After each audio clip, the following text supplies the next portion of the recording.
केजरीवाल साहब को जो भी इंफॉर्मेशन हमारे पास थी, इन्वेस्टिगेशन जो हमारे लेवल पे किया, जो भी इंफॉर्मेशन हमने कलेक्ट की, वो पूरी इंफॉर्मेशन उनको वहां पे दिखाई। वो देखने के बाद एक तो सबसे पहले वो सरप्राइज थे कि महाराष्ट्र में, मतलब भारत में कहाँ पे भी अगर आपको एफआईआर करना है नागरिक होते हुए तो आप कर सकते हो।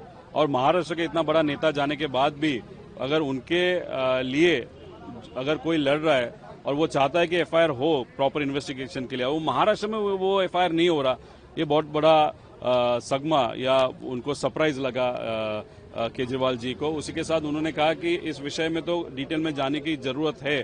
उसी के साथ अगर डीजीसीए का जिस तरीके से वो काम कर रहे हैं, हर रोज कहाँ न कहाँ पे तो एक्सीडेंट हो रहा है, तो डीजीसीए में भी बहुत बड़ा रिस्ट्रक्चरिंग करने की जरूरत है।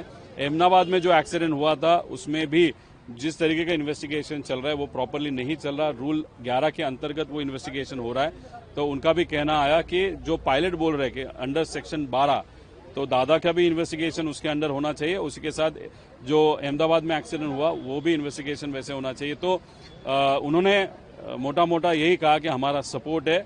और उनको जब हमने बताया कि टीडीपी का और उनके नेता का और वीएसआर का कैसे संबंध है, वो प्रूफ के साथ उनको बताया, वो तो बहुत सरप्राइज थे कि अगर ऐसे इस लेवल तक मंत्री के फैमिली मेंबर का रिलेशन, अगर वीएसआर जो क्रिमिनल एजेंसी है जिसकी इन्वेस्टिगेशन वहां पे हो रही है उसका रिलेशनशिप होगा तो ट्रांसपेरेंटली ये इन्वेस्टिगेशन कैसे होगा, ऐसा प्रश्न उनको भी पड़ा। आगे आप किन किन बड़े नेताओं से मिलने वाले हैं, ये लड़ाई कैसे आगे लड़ेंगे?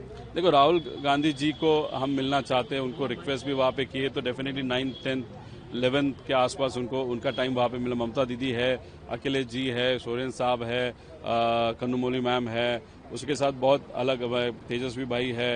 तो ये सब जो प्रमुख नेता है, अरविंद केजरीवाल साहब को मिलना तो अभी मिल ले। तो ऐसे जो प्रमुख इंडिया आघाड़ी के जो नेता है या जो इस हाउस में, पार्लियामेंट में लोगों के हित में लड़ रहे हैं कि कुछ बदल हो, कुछ अच्छी चीजें आए या किसी पे अन्याय हो रहा हो, तो उस व्यक्ति को वो जिंदा है या नहीं है, लेकिन उस व्यक्ति को न्याय देने के लिए ये जो लोग लड़ रहे हैं उन सबसे हम मिलेंगे। ठीक है, थैंक यू।